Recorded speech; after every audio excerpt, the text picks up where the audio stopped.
Here we go. Let's see what we got cooking today. We've got, well, a red stock market cooking today, that's for sure. Okay, we got all the buttons are pressed. Welcome back, everyone, to another live stream.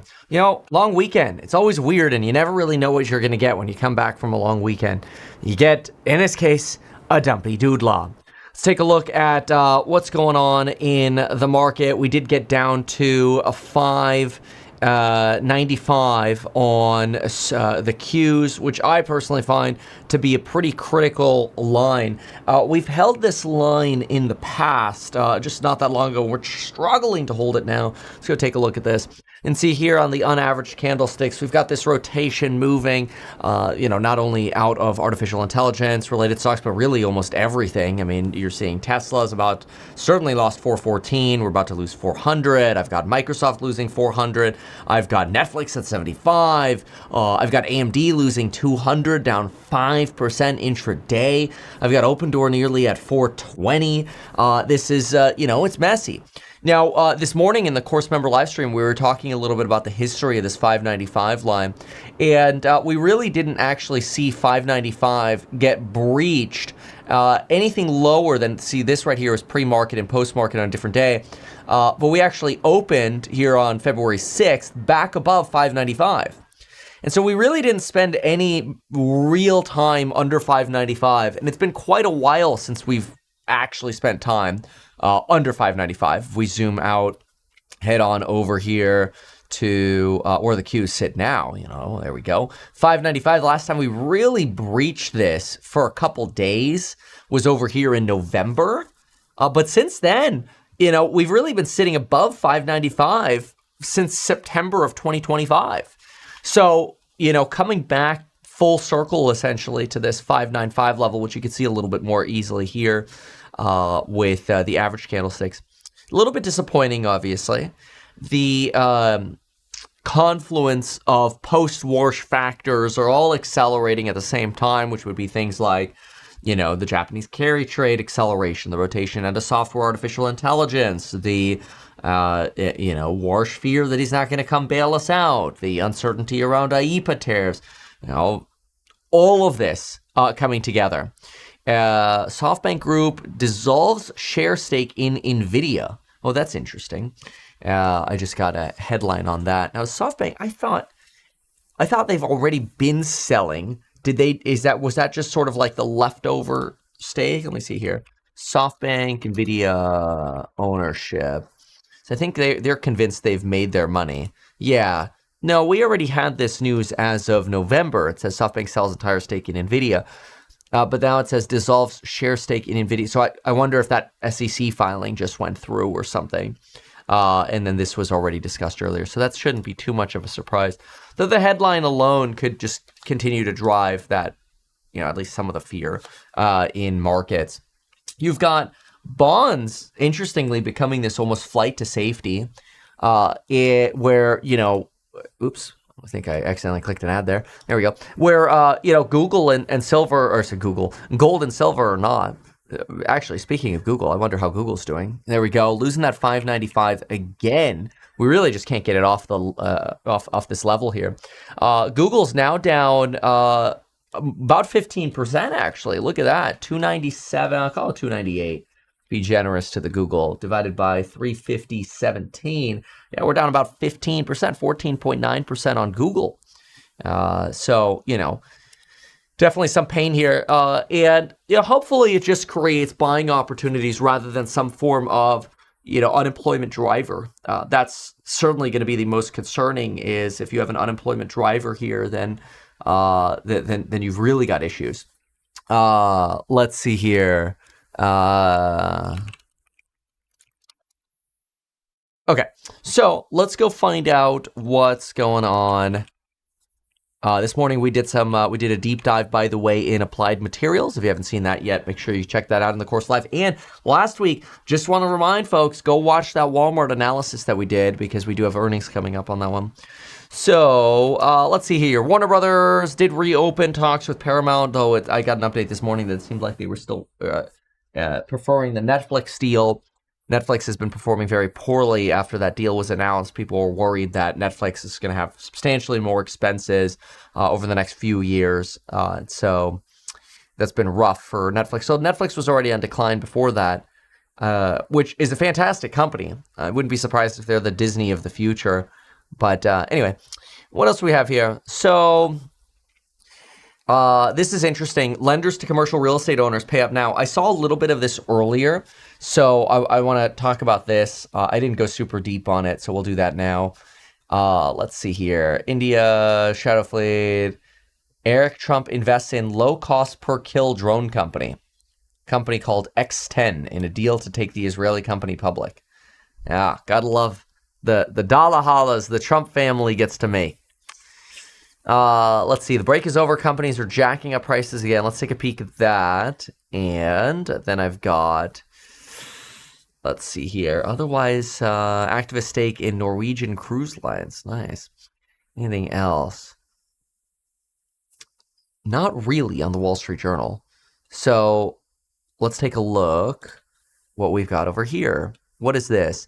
Lenders to commercial real estate owners. So these are going to be like offices and, retail storefronts, whatever, are reaching a breaking point, calling in tens of billions of dollars of troubled loans. Refinancing property debt has become difficult. Hold on a sec. Give me one sec here. Jack? All right. Yeah, I'm streaming. Did you just want to come say hi? Come say. Okay, thank you. Do you want to bring it to me? You can come say hi. Hi. There you go. All right. So what is going on over here? Lenders are calling in tens of billions of dollars of troubled loans. Refinancing property debt has become difficult since interest rates started to soar. Right. There's been a lot of this sort of extend and pretend. If you haven't heard that phrase before, I think it's actually a pretty powerful phrase. Extend and pretend is something we've seen a lot of in, really, I mean, commercial real estate is the perfect place. But okay, yeah, just put them all right there. Thank you. That's perfect. Thanks so much. Bye.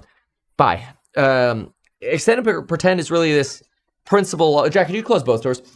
Of we or some company or whatever isn't solvent. They can't make their payments. And so the lenders will say, well, we don't want to actually realize the losses at this point. Maybe things will get better here. So, hey, let's just, add it to the back of your principal, kind of like those COVID loans. And maybe things will get better. And so let's see what they say here, because eventually that bill comes due, though. Many lenders initially extended maturities. Yes, when borrowing costs were lower, hoping that interest rates would fall or that cash flow would grow. Exactly. It's a hope strategy, right? Oh, there it is. They literally said it right here. I guess I could have just kept reading. But anyway, now many lenders have stopped pretending. The default rates are surging on commercial now. Surging? How high? The delinquency rate for office loans and commercial mortgage-backed securities jumped to a record of 1. Come on, they made this number up. 1, 2, 3, 4. 12.34 in January, the highest level since TREP began tracking in 2000. Let me see if I could actually find that. So that's default rates for office loans. Default rates, office loans, commercial mortgage-backed security. Let's find out. Try to get a chart here somewhere. CMBS, nope. Well, I'd love to get a chart somewhere. TREP, here's the chart. Let's see here. Commercial, here we go. By property type. Aha. Oh, there it is. Okay. Okay, so by surging, they mean over the last year, we've gone from 10.2 up. Okay, that's interesting. Hotel defaults down. Pretty stable on, like, industrial delinquencies are down. It's really just that office sector. All right. End of forbearance. I mean, I guess, okay, this does go back further. That's interesting. Yeah, because the other chart I saw only took us back to January. Only took us back to right here. So it's really hard to see the increase. But boy, if you zoom out, I mean, certainly during COVID, nobody could really default. But wow, what a rocket ship, huh? On default rates. That's incredible. Shift comes as the volume of distressed commercial real estate debt has climbed to levels not seen since the aftermath of the 2008 financial crisis. More than half of roughly $100 billion of commercial real estate loans packaged into securities are coming due this year are unlikely to be repaid at maturity. Yeah, that compares to a maturity payoff rate of about 75% in 2024, in 2025, and more than 80% in 23. So now we're looking at half. Oh, that's terrible. So 50% are only going to get paid off this year is the expectation, whereas it was closer to 3/4 to 4/5 previously. Some lenders will modify, but a growing number are heading towards foreclosure or liquidations. They're basically done. They're like, look, we're done. We're done with this, hoping you catch up. It just ain't going to happen. Let's just cut our losses. I think that's really what's going on here in commercial real estate. Moral of the story, if you owe the bank a little money and you can't pay it back, you have this isn't old news. That's a stupid line. Embrace remote workforce, foreclosing on non-performing commercial real estate, and let everyone move on to what's next. Creative destruction. Yeah, I agree with that. I mean, just if they're going to go bankrupt on the office buildings, let them go bankrupt. That's the whole point. That's why I personally am just like, this is not the time for debt. You want to stay away from debt. But anyway, all right. So what do we have over here? The break is over. Companies are jacking up prices again. Is this true? Levi Strauss, McCormick said they're raising prices. Let's see here.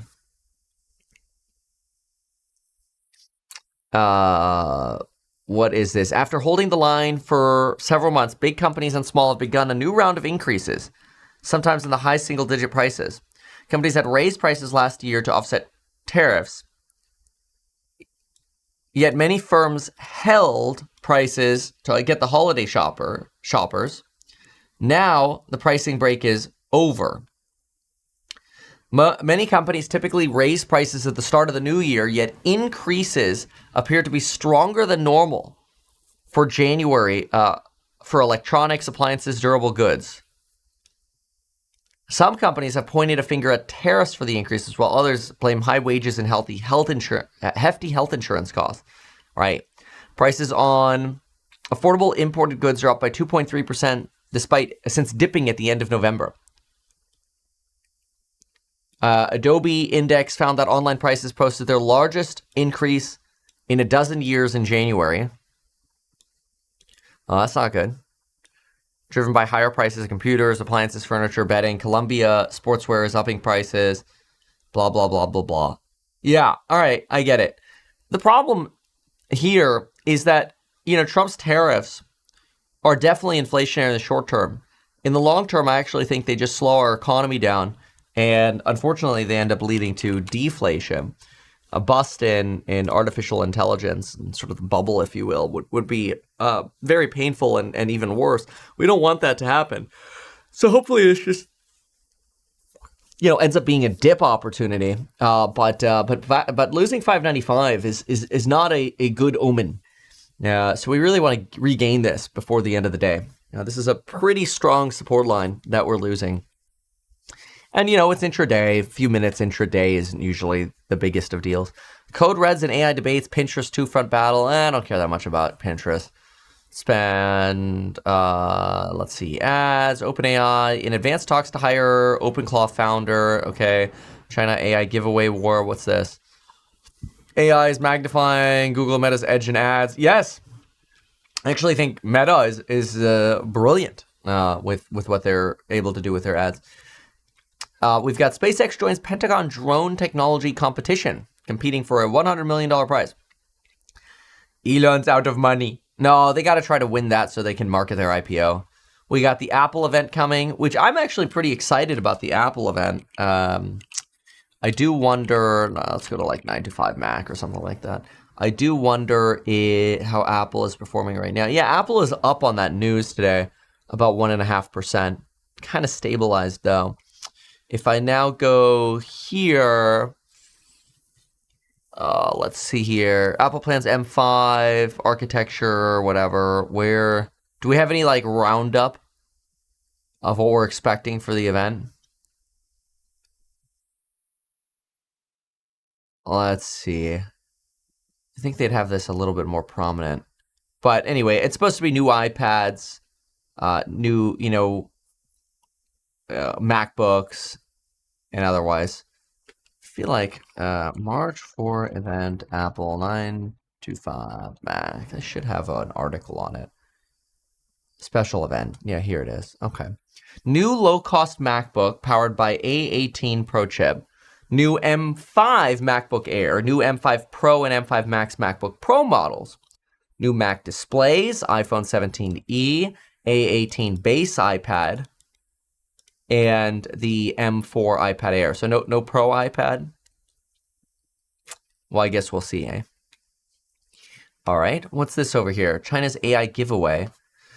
U.S. firms such as OpenAI and Anthropic haven't yet turned a profit, but they're trying to get on the path to doing so. In China, big tech firms behind AI chatbots are fighting a different battle. Chinese tech firms are competing so intensely to draw people to use their AI chatbots. They're spending this week's Lunar New Year holiday giving away free stuff or cash as an incentive. Yeah, I mean, that's interesting. It's also, you have to remember, all these chatbots, we've said it for so long, they're going to become a commodity. Nobody cares, man. So everybody's going to be begging, please use my chatbot instead of that chatbot. You're already seeing it in China. They're literally giving away humanoid robots, drones, electric cars, and 3D printers, apparently. They're also now giving away red envelopes containing cash prizes of up to $1,300, roughly. 8888 yuan, right, because that's the lucky number, I guess, in China. Huh. Okay. Well, I think that's to come over here, frankly. It'll just be a matter of time before you get this kind of activity over here. Okay. All right. So then we've got SpaceX IPO could tap hordes of individual investors, of course. I mean, everybody's going to want to yeet into that, but that's exactly the kind of exit liquidity that Elon wants. He needs your money. He's brilliant, but he needs your money. That's a little, what was his name? I can't remember that comedian's name. Anyway. Okay. So that's the info. Let's try the Doom Burgers. See how the Doom Burgers are doing today. Let's see here. Tech stocks tip. AI doubts. AI doubts. Didn't we look at Fastly earnings last week? I'm pretty sure we did. Maybe we didn't. Fastly. No, maybe not. Fastly. Oh, there we go. Oh, I looked at them November 19th. So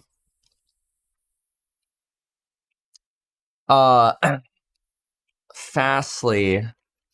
So Fastly in the last, whatever month has like doubled.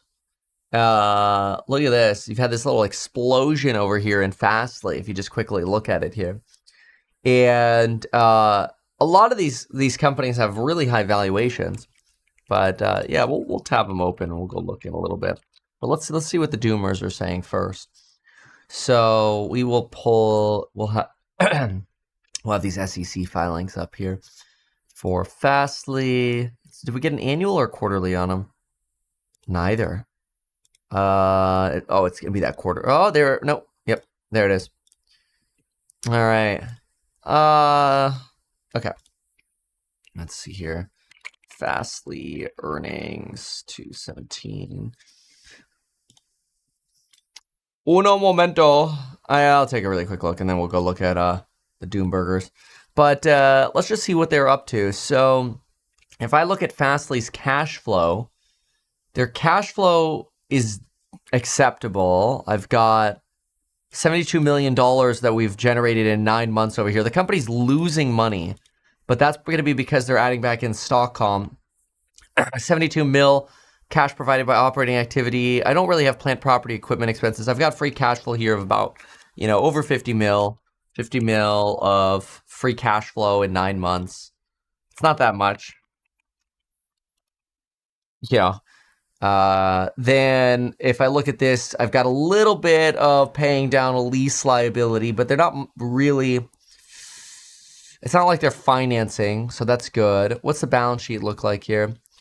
Balance sheet, I've got current bills to pay of $328. I've got cash and marketables roughly to pay that. And then long-term debt, $149. Not bad. I mean, that's 3 9-month periods of free cash flow, so they could pay that off. They do it's not the greatest balance sheet, but it isn't terrible. Not great, not terrible. What's happening over here? So on the revenue side, I think the enthusiasm is this growth. 158 divided by 137, I've got 15.3% growth here. And their cost of revenue did not move that high. That's actually pretty good. Yeah, look at that. Their cost of revenue only went up 5.4%. So what you have is this expansion of gross profit. That's fantastic. And so I think the idea is they're getting closer, hopefully, after all this sort of restructuring that they did. I think they're trying to, get towards that profitability. 20 cents away from finally being profitable here. So that's impressive, though. That does suggest some pricing power. Now, what is it that they actually do? See, that would be nice to know. Fastly. If we go to my favorite way to see what a company does, the annual report. Just pop open the annual report, which is different from what we just had. Click business, and then look at it. They tell you in their own words. At Fastly, we deliver an edge cloud platform capable of delivering fast, safe, and engaging digital experiences. So they operate as a content delivery network. A CDN. Okay. Oh, so this is kind of like a Cloudflare play, because Cloudflare, and preventing DDoS. Cloudflare is this sort of cybersecurity CDN play as well. Yeah. Cody says, I think their commentary on agentic is important. Oh, I'll have to check that out. Yeah, that's very interesting. Because then you could really mold together cybersecurity and, what's it called? Artificial intelligence. The problem is, and the stock's blown up, but the valuations are crazy for these. I mean, we've regained $5.95 now. But even on Cloudflare, these are really expensive multiple companies, but their pricing power is clearly growing. So, that's obviously quite exciting for them. So, okay, good. Let's, and maybe we'll look at their earnings call later. But for now, let's go jump into whatever here. Tech stocks dip. What is this? Although we just regained $5.95. What do they say? Deepen its plunge, key gauge, blah, blah, blah. We've got NVIDIA, Broadcom slipping a little bit. Bloody. Fears that are increasingly at odds. One is that AI is poised to disrupt entire segments of the economy so dramatically that investors are dumping the stocks of any company at the slightest risk of being displaced. The other is a deep skepticism about the hundreds of billions of dollars being spent on AI. Right. You get this sort of like dual track mode going on with AI right now. I think the answer is probably somewhere in between. Yeah. So, okay, let's keep going here.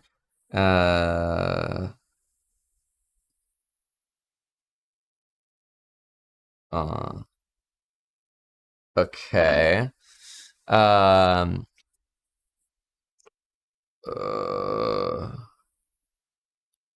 Okay, so, and what's turning out to be a great quarter for corporate earnings, almost, let's see what I hear, management calls, mentions of AI disruption almost doubled compared to the previous quarter. Transcript show. Meanwhile, technology hasn't yet noticeably reduced earnings estimates. Investors aren't waiting around and instead selling any company perceived to be at risk of AI. Yeah, well, that's the wild thing. There's so many great companies. Like, you look at a company like even Axon, the body cam company. It's like they've had a bit of a dipply doodle or even Intuit, and these are AI beneficiaries. So really create opportunities in some of these. So let's see here. But then you get this. Look at this. Fund beating 99% of peers sees fewer software firms surviving. Okay, well, let's see what their argument is. Selling software stocks before the crowd paid off for a fund manager at Polar Capital Management. His warning to potential bargain hunters. Most shares are still toxic and few firms will survive. Tell me you're short without telling me you're short.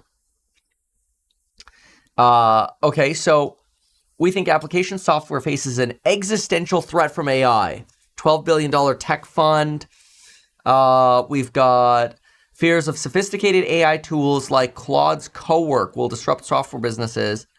Sent stocks tumbling this year. ETF that tracks the software index is down 22%. Sharp contrast to semi-stocks that have soared as AI spurs computing demand. Well, yeah, and you've seen that as well with just memory. Application software. Let's see here.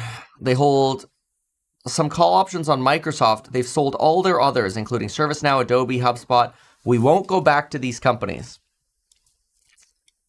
It's a little kiss of death there from this guy. AI coding tools have improved so much that they can already replicate and modify much existing software. That means established firms now face much greater competition from their own clients who are racing to develop new tools internally to cut costs, as well as AI startups. Yeah. I mean, it makes sense to me. You've got such an advantage now. If you've got a good idea in software to build new software, but to replace some of these legacy products that are so critical to many different businesses, I think is quite unlikely.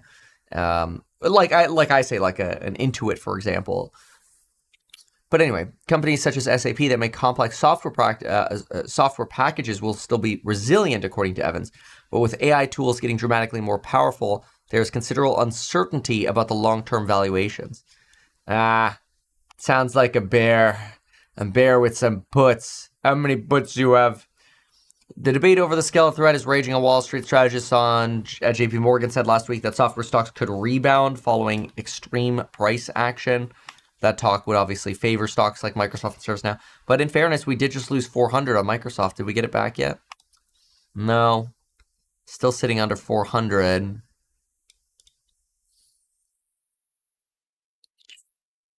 Datadog, Fastly.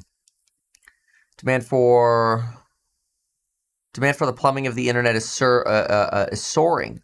Datadog and Fastly. Datadog, Fastly. Yeah, Fastly doubled. It was incredible. I saw that. Infrastructure software stocks. So, infrastructure software, they call it now. Is this like that? That's the rotation? Oh, we're going to go from the actual software result to infrastructure, the plumbing. Okay. Neutral view of cybersecurity software. No immediate threat from AI. Still less than 7% of his fund is invested in infrastructure software or cyber stocks. Outside the two sectors, Evans expects only a few companies will survive the shakeout. He predicts most will go the way of newspapers in the 2000s. Wow. The guy sounds incredibly short, and he's probably making an incredible amount of money giving interviews like this. Okay. So, what else? Okay, so we saw this. What do we have here? Larkin, the market is still close to record highs, but it may not feel that way to some investors because of the sharp sell-offs. Yeah, a lot of stocks are down quite a bit. I mean, like we saw, even Google was down 15% from its peak. Some pullbacks offer an opportunity. A few months ago, the market debated whether AI was real. Today, it's seen as an active threat to business models. It has been quite a wild rotation.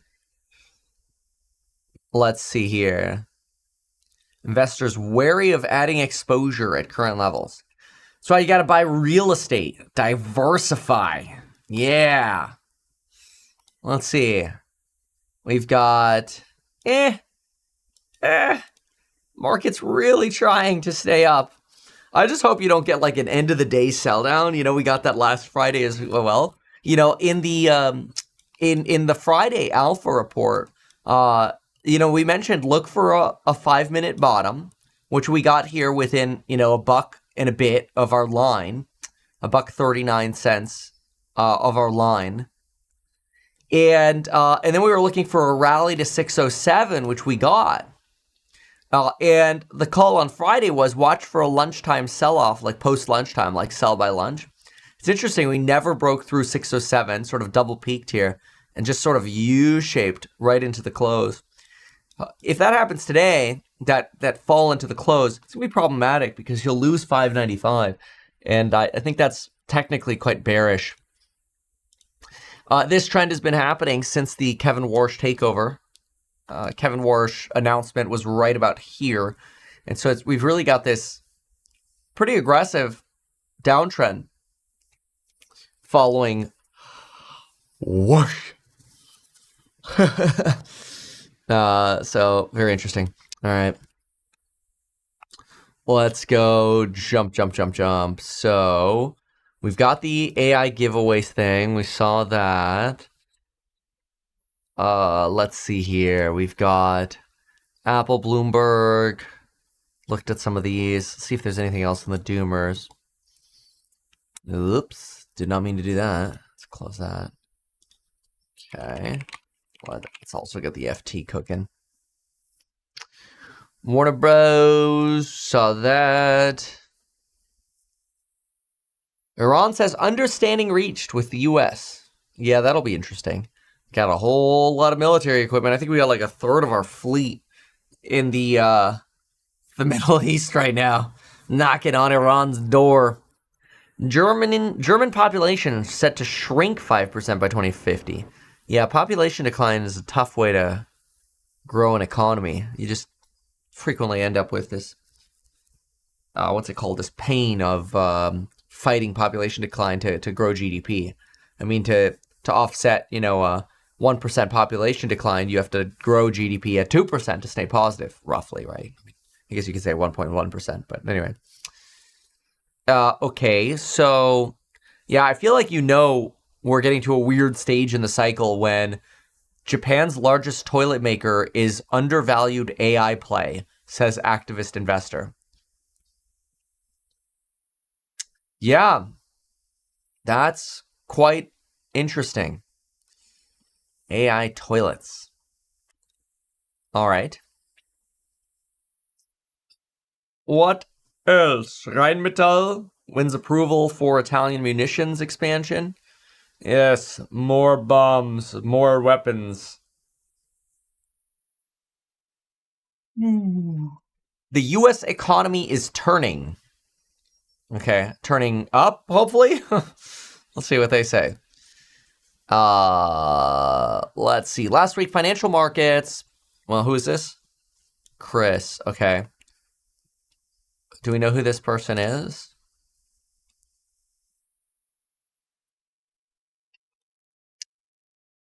Financial economics commentator. All right. Financial markets were prepared for a story about AI displacing workers in the labor market. Economists were drawing up scenarios about the economy without any net job creation. None of that happened. We ended up getting 130,000 jobs. Unemployment fell for the second consecutive month, and despite all of the downward revisions. Chris Waller justified dissenting vote in favor of a rate cut by arguing it would strengthen the labor market and guard against a deterioration that would be harder to address once it has begun. Well, I really agree with Waller. I think they're, especially if the stock market sells down, you're likely to get some more layoffs, unfortunately. But it looks like right now we are recovering on the Qs, which is great. I mean, look at that. NVIDIA is almost green. About to gain the lead on NVIDIA. So we got a nice rebound here. This rebound's now been going on for probably about 15 minutes. I mean, this rebound started at 10:44. Yeah, it's been up about 16, 17, 18-ish minutes now. So you've got AMD no longer down 5%, regaining 200. That's bullish. Microsoft should be gaining 400 here. And then it looks like NVIDIA is about to turn green. So not bad. Okay. So let's see what else is mentioned here. He worried that The expected revision would leave U.S. jobs growth at zero, zip nada.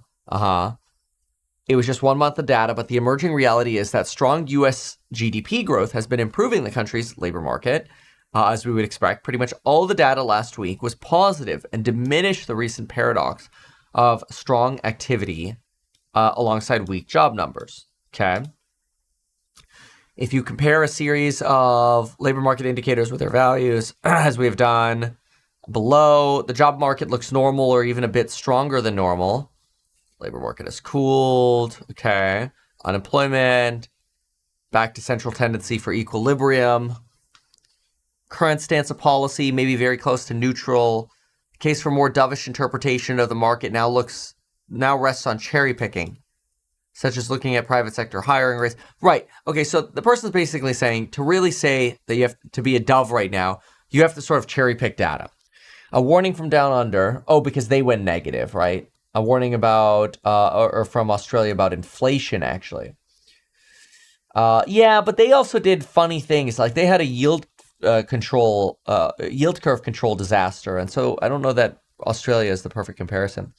But really the person's saying, hey, the economy is doing stronger, and the jobs market is showing it. So we're seeing that in the GDP numbers and the job numbers. The question now is, will it hold? Fair, but that doesn't give us any insight right now. Okie dokie. Try the regulators. Holiday owner predicts World Cup will reverse U.S. tourism decline. Ooh. Anderson Cooper's leaving. Blah, blah, blah, blah, blah. All right. What else is cooking? Hey, gain the lead. Gain the lead. Nice. So NVIDIA goes green. I've got recovery as well on the Qs. Still cooking. Hopefully that holds. Here's poor old Adobe. Look at Adobe. I mean, how crazy is this downtrend? It's gone from, it's now at 257 divided by 638. Down 60% on Adobe. ServiceNow, I think, is in a similar boat.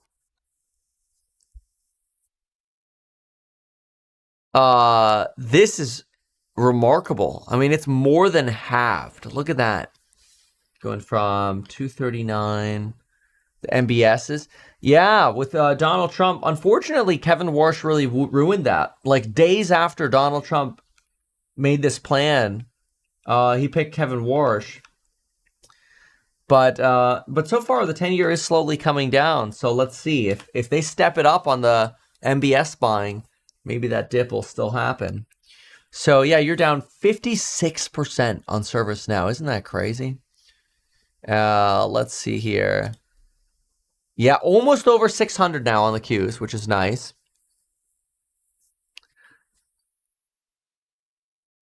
Let's see here. Palantizzle went green. Hood. Everything's roughly recovering here, which is nice.